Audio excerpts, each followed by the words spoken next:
Salut à vous tous. Il y a déjà 2 mois, j'ai sorti une vidéo un peu inhabituelle dans laquelle je m'exprimais concernant la chanson Nique la France, ce qu'a pu en dire Daniel Obono et ce que Mélenchon a retenu de tout ça dans sa revue de la semaine numéro 33. Je ne lui ai pas déballé entièrement ma pensée car le but de cette vidéo était d'offrir une piste de réflexion, de lancer un débat. Et ça n'a pas loupé, puisque la vidéo a très bien marché et c'est celle qui a suscité le plus de réactions, et c'est aussi celle qui a le plus divisé. Dans cette vidéo je prévois une analyse des paroles de la chanson, pour clairement vous exposer mon avis, ça risque donc d'être un peu long, d'autant plus que je répondrai à vos commentaires un par un. Encore une fois, merci beaucoup d'avoir joué le jeu, et on commence. ZEP, zone d'expression populaire, featuring Busta Robert, MC Jean-Pierre, 2010. c'est du lourd gros. Vive la France et son passé colonialiste, ses odeurs, ses relents et ses réflexes paternalistes. Tout d'abord Nique la France peut avoir 3 sens différents. Soit, on parle ici du pays, donc la zone délimitée par une frontière, qui a une certaine superficie, soit on parle de la nation en tant qu'État et comment elle est organisée politiquement, soit on parle de la nation en tant que peuple. Là est donc le premier souci. Il y a bien peu de chances pour que l'on parle du territoire, donc les 2 autres sens sont à privilégier, le gouvernement et le peuple. Lors de la vidéo j'ai parlé d'amalgame et certains d'entre vous m'ont recalé à ce sujet-là. J'aurais souhaité vous donner une définition précise de ce terme un peu fourre-tout, mais les résultats n'étant pas ceux escomptés, je m'adresse directement à vous. Comment appelez-vous un terme qui a pour but de porter atteinte à un groupe de personnes, alors que ce groupe est confondu avec un autre groupe bien distinct, qui peut aussi se sentir visé alors qu'il n'est pas la cible de ces attaques? Un quoi? J'écoute. Vu les paroles, le groupe visé par la chanson est majoritairement le gouvernement et le peuple du passé ou aux idées coincées dans le passé. Seulement la délimitation n'est pas clairement définie et nous voici donc arrivés à un amalgame. Aux 3 premiers mots. Donc, ceux qui me disent non mais il n'y a pas d'amalgame, je vous invite à m'expliquer ce que vous pensez de ce que je viens de vous dire. Et à partir de maintenant je démarre ce compteur. D'un autre côté, tous ceux qui font remarquer que Nique la France est une insulte, à mon tour de vous faire remarquer que la plupart de vos rappeurs favoris mettent des insultes dans leurs textes sans que ça vous choque. Ne soyez pas offusqués que lorsque ça vous arrange. Vive la France et son passé colonialiste. Ah, ça parle de passé colonialiste. Forcément enfoncer des portes ouvertes, ça fait toujours plaisir, mais le problème c'est que du coup, on s'y perd encore niveau cible visée. Le gouvernement. Sûrement pas vu la politique actuelle de rédemption à outrance. D'ailleurs ce qu'a dit Macron a dû vous plaire. C'est normal, c'est fait pour brosser dans le sens du poil le citoyen lambda. C'est ce que j'ai remarqué en me disant finalement il dit pas que des trucs cons, avant de me rappeler que c'est Macron. Après les colonies c'est toute une histoire, et c'est bien plus compliqué que ça en a l'air donc, je ne compte pas m'y attarder, seulement vous rattacher là au peuple de France dont vous faites partie, les actes de ses ancêtres. Ce qui revient à dire je suis responsable de tout ce qu'a fait mon connard d'arrière-grand-père, oh tiens, prends ce fouet et punis-moi. Et c'est là qu'on rajoute un point au compteur d'amalgame.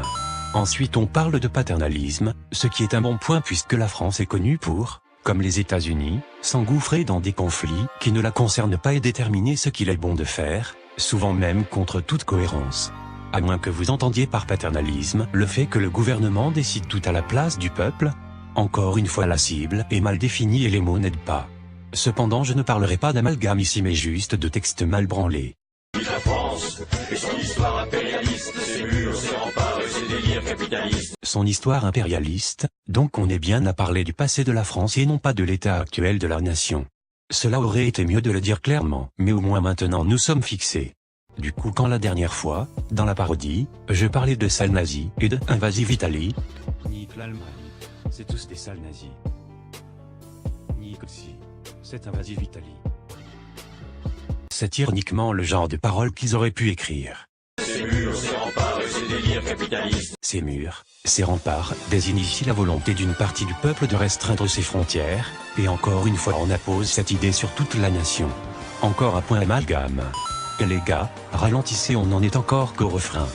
Puis après on parle de délire capitaliste, mais comme je ne suis pas là pour faire un exposé d'1 heure sur le modèle économique de la France, on se contentera de valider d'un simple oui, la France adopte bien un modèle capitaliste. Puis après avoir répété les paroles du refrain, on passe au premier couplet. C'est réglé. armée. Maintenant, c'est formel. Ça y est, c'est confirmé. Par voie ministérielle, les nazillons sont lâchés, les bidochons décomplexés. Carte blanche pour les gros bofs qui ont la haine de l'étranger. Donc si on oublie le premier quatrain, qui était plus là pour faire office de remplissage, il est ici notion de la décomplexification du racisme et de toute autre forme de discrimination. En gros, de moins en moins de personnes cachent leurs pensées aussi répugnantes, puissent-elles être. Là on attaque quelque chose d'intéressant.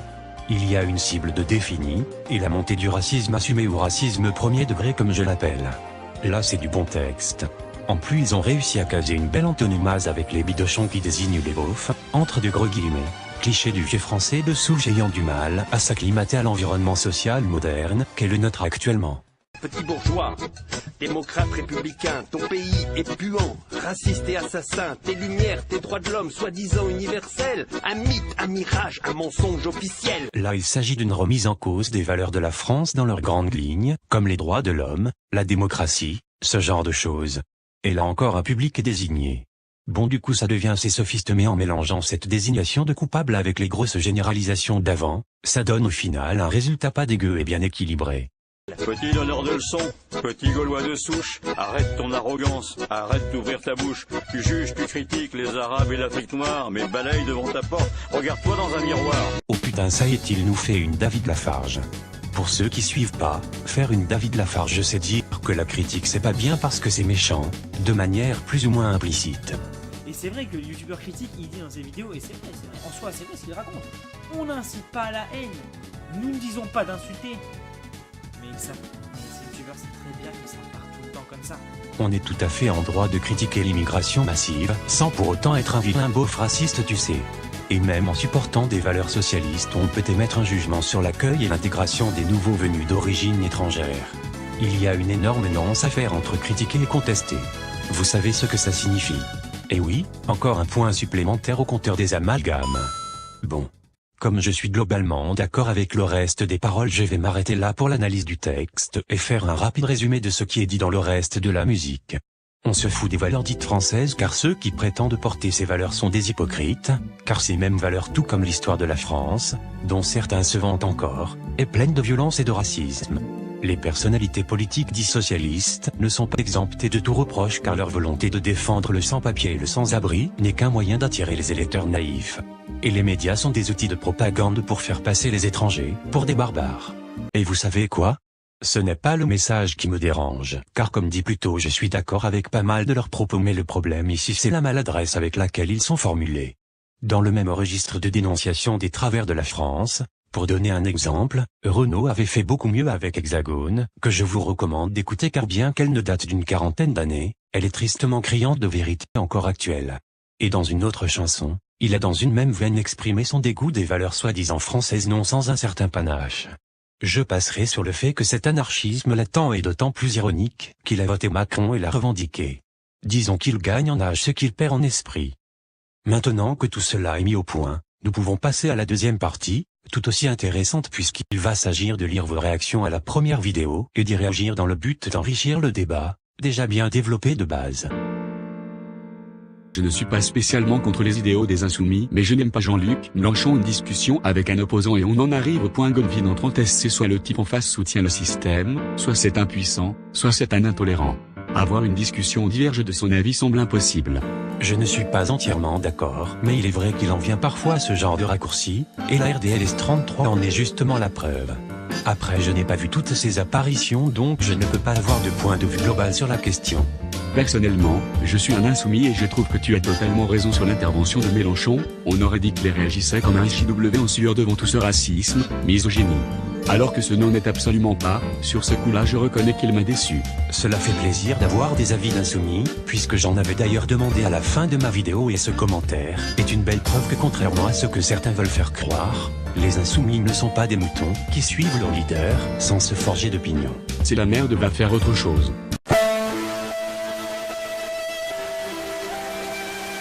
Ne pas prendre au premier degré. C'est absolument ridicule. Si tu cherchais à faire de l'humour, sache que c'est raté. Ça ne sert à rien de dire quelque chose de con, pour ensuite dire second degré. Nique ta mère l'a déporté. Bah quoi, c'était du second degré.